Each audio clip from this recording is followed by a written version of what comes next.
पिछले भाग में हमने समझा कि जीवन एक युद्ध है जहां हर कदम पर चुनौतियां हैं।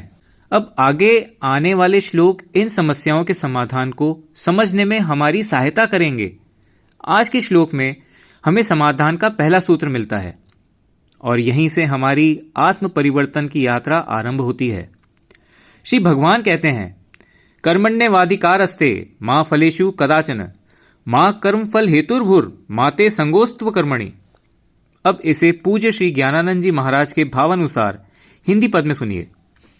है अधिकार तेरा कर्म करना ही, न रख इच्छा फल की तू मन में कभी, कर्मों के फल का भी कारण न बन, अच्छा नहीं यह भी छोड़े कर्म। भगवान कृष्ण अर्जुन से कह रहे हैं, कर्मण्येवाधिकारस्ते मां फलेषु कदाचन, अर्थात कर्म करो, परिणाम की चिंता छोड़ो। हम अक्सर काम इस डर या लालच से करते हैं कि अगर सफल नहीं हुआ तो लोग क्या कहेंगे, मुझे क्या मिलेगा। गीता कहती है, तुम्हारा काम है प्रयास करना, फल देना प्रकृति का काम है। जैसे किसान बीज बोता है, पानी देता है, मेहनत करता है, लेकिन फसल कैसी होगी यह मौसम, मिट्टी और ईश्वर पर निर्भर करता है। फल की आसक्ति ही तनाव की जड़ है।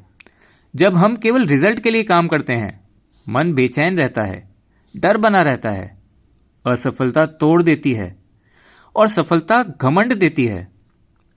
कर्मयोग सिखाता है, पूरी ईमानदारी से काम करो, लेकिन मानसिक शांति के साथ। और अब श्लोक का आखिरी भाग, माते संगोस्त्व कर्मणि, यानी कर्म छोड़ना भी गलत है। कुछ लोग कहते हैं, जब फल ही नहीं मिलेगा तो कर्म क्यों करें। कृष्ण स्पष्ट कहते हैं, आलस से पलायन, जिम्मेदारी से भागना, यह भी गलत मार्ग है। अर्थात कर्म करो, मन लगाकर करो, लेकिन आसक्ति के बिना करो।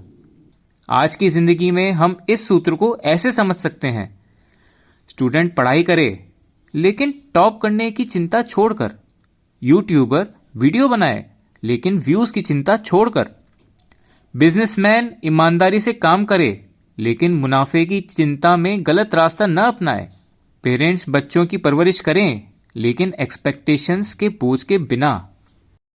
अर्थात गीता कहती है, कर्म तुम्हारा धर्म है, फल तुम्हारा अधिकार नहीं है। जो फल छोड़कर कर्म करता है वही सच्चा योगी है।